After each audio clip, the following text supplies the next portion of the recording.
Hi అండి, అందరూ ఎలా ఉన్నారు? సో నేను ఫస్ట్ టైం చేపల పులుసు చేశాను అనమాట. చాలా బాగా కుదిరింది. సో నాకు అసలు చేయడం కాదు కదా, దాన్ని కడగడం కూడా నాకు రాదండి. మీరు నమ్మితే నమ్మరు. సో నాకేంటంటే నా పెళ్ళైన కొత్తలో కూడా నేను అసలు మా అత్తయ్య కూడా నేను చేయమనేవారు కాదు. సో మా అత్తయ్య చేయడం, మా అమ్మ చేయడం చూసి సో నేనైతే ఈరోజు చేశాను. సో మా డాడీ అడిగారండి. సో చాలా బాగా వచ్చింది. నాకు ఇంకా ఇప్పుడే వీడియో చూస్తూ వాయిస్ ఓవర్ ఇస్తున్నప్పుడు కూడా నోరు ఊరుతుంది. సో నాకు అసలు చేపలు అంటేనే ఇష్టం ఉండదు.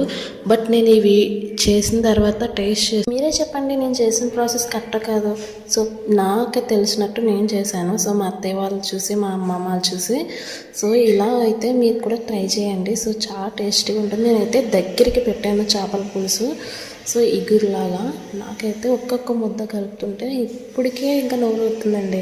సో ఇలా ఒకసారి ట్రై చేయండి, చాలా టేస్టీగా ఉంటుంది. సో ఆయిల్ వేసి కొంచెం మెంతులు, ఆవాలు, జీలకర్ర వేసి బాగా చిటపట్లాడిన తర్వాత ఆనియన్స్, పచ్చిమిరపకాయలు, టమాటాలు వేసి బాగా మగ్గిన తర్వాత ఉప్పు, కారం వేసుకుని బాగా ఫ్రై అయిన తర్వాత మసాలా వేసుకోవాలి. ఇది మా ఇంట్లో మసాలా అన్నమాట, ఇంట్లోనే చేస్తాము. సో చాలా టేస్టీగా ఉంటుంది. మీకు కూడా ఒకసారి చూపించేస్తాను. మేము అన్ని కూరల్లోనే వేసుకుంటాము, చికెన్ అని, మటన్ అని అన్ని కూరల్లో కూడా వేసుకుంటాము. సో ఈ మసాలా వేసుకొని తర్వాత చేపలు వేసుకొని ఒక 2 times కలుపుకొని కొంచెం వాటర్, చింతపండు రసం వేసుకుని బాగా మగ్గించేసుకోవడమే. సో ఎక్కువసార్లు తిప్పకూడదు. నేను కూడా ఇక్కడ ఒక 2 times తిప్పాను అంతే. సో చేత్తో పట్టుకొని క్లాత్తో ఆ గిన్నెని క్లాత్తో పట్టుకొని అటు ఇటు కదపడమే ఫ్రెండ్స్. సో చాలా ఇష్టంగా చేశాను. సో మా డాడీ అడిగారని. సో నాకు రాకపోయినా ఫస్ట్ టైం అయినా చాలా టేస్టీగా చేశాను. సో ఇందులో ఏమైనా తప్పులు ఉంటే చెప్పండి నాకు.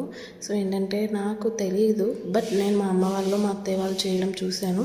సో ఇలాగే చేయాలి. Please subscribe.